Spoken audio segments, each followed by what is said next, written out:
Software piracy is very common in Vietnam. As of the end of 2013, the percentage of software pirated in the country was 81%.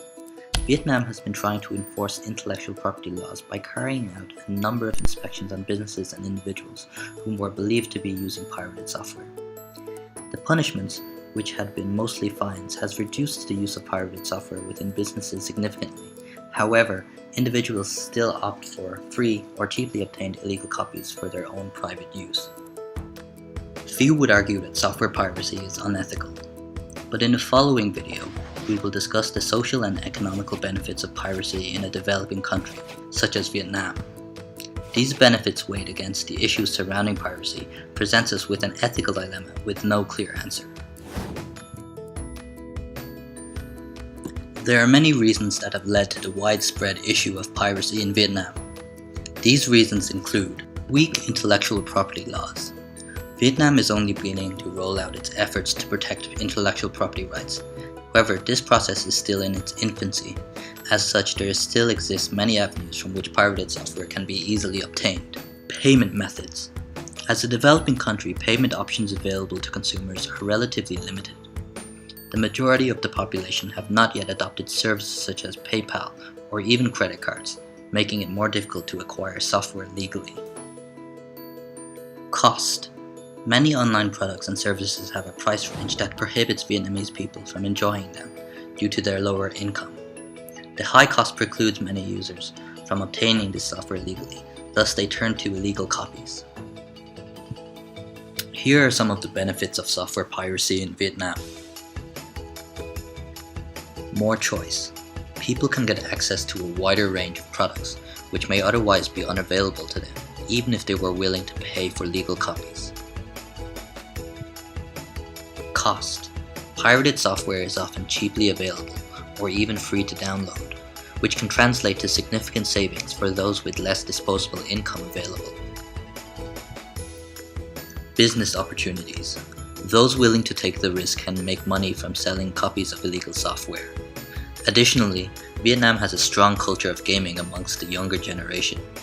While many large-scale businesses install illegal copies of games in order to increase their profits, the lower barrier to entry as a result of cheap illegal software allows more people to start up their own smaller establishments. These benefits are not without consequences, however. Let's have a look at some of the ways software piracy causes harm. Short-sighted outlook. Software piracy may only offer short-term benefits. It is known that countries with strong intellectual property laws encourage higher investments in developing new technologies and innovating applications of current ones. Malware. Pirated software is sometimes used as a means to spread viruses, damage the user system, or steal private data. This damage can end up being more costly than the price of the software itself. This brings us to our ethical dilemma.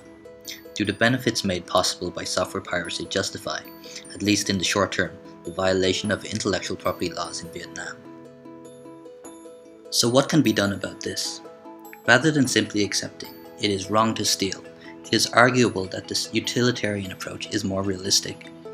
A deontological approach, where companies claim the moral high ground, will only serve to alienate customers and may likely push them to piracy even more. We will now offer two practical solutions in accordance with this philosophy.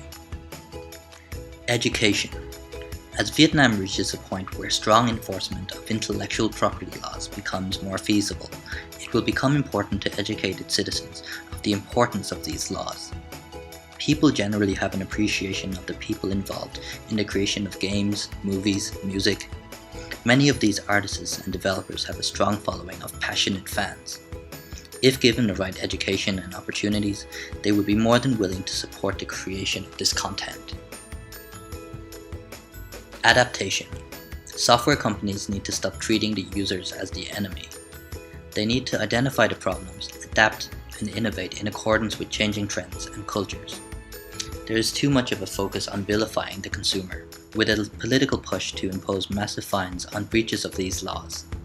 As technologies evolve to facilitate piracy, companies should look to capitalize on the opportunities these new technologies may offer.